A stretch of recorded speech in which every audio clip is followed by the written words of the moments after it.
वो खान साहब के जहन में बिठा दी कि ये शख्स शायद आपकी जगह लेना चाहते हैं और जनाब अली क्रेडिट किसी को नहीं लेने देते हैं। खान साहब की शायद रजामंदी थी कि इन सब की वजह से मुझे साइडलाइन किया गया। इसके बाद मैं खान साहब से मिला 3 माह के बाद और खान साहब ने इस पर इतफाक़ किया कि वाकई ये एहतजाज उस तरीके से नहीं हुआ पाया, क्योंकि खान साहब को ये बावर कराया गया कि अब लोग हम निकल आए हैं, KP में हमारी हुकूमत है, तो लिहाजा शेर अफजल की शायद इतनी ज़रूरत नहीं होगी।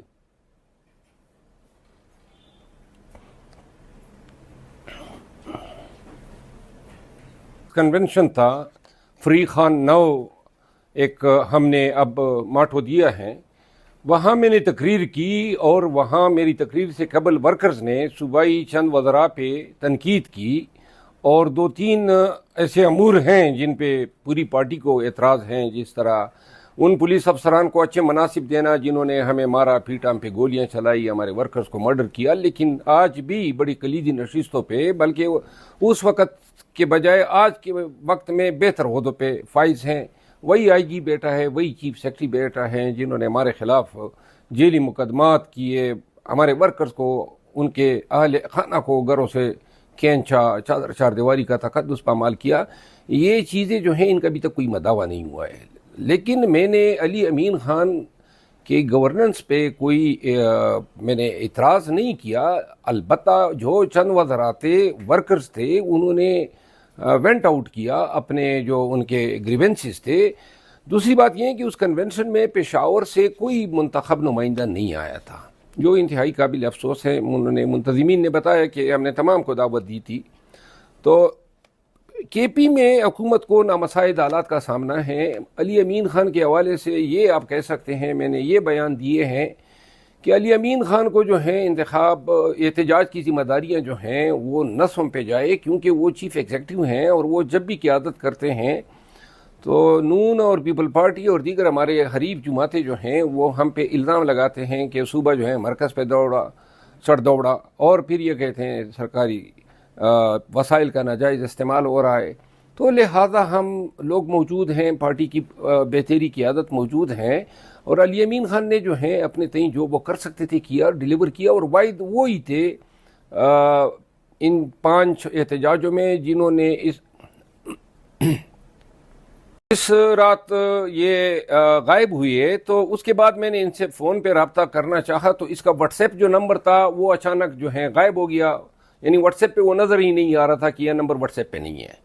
और फिर 3-4 दिन तक जो है मेरा इनसे कोई रब्ता नहीं था। 4 दिन के बाद इनकी तरफ से मैसेज आया, एक नए नंबर से इन्होंने मुझे मैसेज किया और अपना नाम लिखा था। तब मुझे पता चला कि उनका मोबाइल जो है, जो इसकी तहवील में होता था, वो भी इस दौरानिए में इससे या पस पेश हुआ है या गिरा है या छीना गया है, जो भी हुआ है मुझे इल्म नहीं है। लेकिन एक चीज़ मैं वसूख से कह सकता हूँ, जो शख्स जान हथेली पे रख के पेशावर से लेके इस्लामाबाद तक पहुंचा है और 70-80 हज़ार वर्करों को ये इन्हीं की तोफेल ये D चौक पे पहुंच सके, तो लिहाजा जो KP हाउस में हुआ ये एक ड्रामा नहीं था। KP हाउस में रेंजर्स का जाना, पुलिस का जाना, तमाम KP हाउस में गाड़ियों को की तोड़ फोड़, दरवाज़ों की तोड़ फोड़, सामान जो है उनकी तोड़ फोड़, फिर ये सारी वीडियोस मौजूद हैं। फिर इसके बाद हमारे 1122 के जो अलकार थे, जो मेडिकल एड देते हैं, वो हमारे MPAs और इनके साथ जो लोग मौजूद थे वो अभी किसी केस में रिहा होते हैं तो दूसरे केस में गिरफ्तार हो जाते हैं। तो लिहाजा ये कोई ड्रामा तो नहीं था। अली अमीन ख़ान किस तरह निकले, वज़ीर आला हैं और लाजिमन जो हैं वो प्लान B भी रखते होंगे अपने एस्केप के लिए। लेकिन जो भी था उसने कम अज़ कम अपने आप को तो बचाया, इसकी दाद देनी चाहिए, बजाय इसकी कि वो पकड़ा जाता, गिरफ्तार होता और साथ में वज़ारत आला के मनसब जो हैं वो भी बिलिटल होता। तो लिहाजा हम इसको इस पहलू से क्यों नहीं देखते हैं। जो शख्स 70,000-80 हज़ार लोगों को लाया, अब अगर वो अपने नामसाइद हालात का शिकार हुआ तो दूसरी लीडरशिप को चाहिए था ना कि वो मौके पर आ जाती और टेक ओवर करती। ठेका तो उसने नहीं लिया था।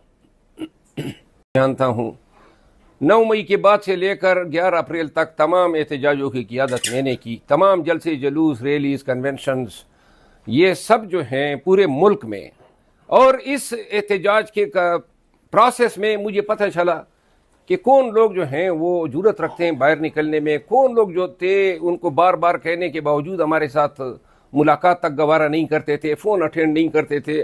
8 फरवरी की इलेक्शन क्या हुए और जब ये बरामद हो गए तो 11 अप्रैल तक इन्होंने सिर्फ यही बात जो है वो खान साहब के जहन में बिठा दी कि ये शख्स शायद आपकी जगह लेना चाहते हैं और जनाब अली क्रेडिट किसी को नहीं लेने देते हैं। खान साहब की शायद रजामंदी थी कि इन सब की वजह से मुझे साइडलाइन किया गया।